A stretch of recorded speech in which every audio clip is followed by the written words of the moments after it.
to yung kondensadang matamis. I try to make it for dulce de leche after 3 hours. Let's see kung ano ang kanyang magiging itsura.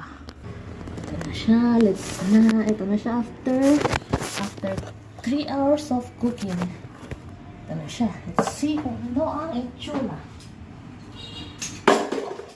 Ay, tingnan natin kung pasado ba.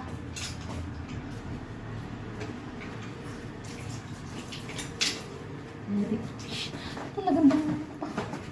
Let's see kung ano itsura. Reveal. Sana naluto. Ano lang siya. Parang lumapot lang. Kulang pa yata sa luto in 3 hours.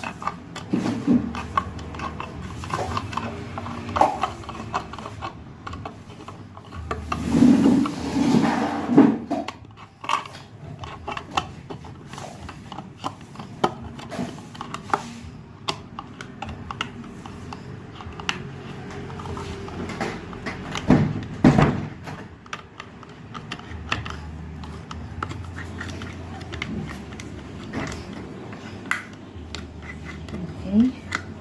Reveal. Wow, ganda niya pala.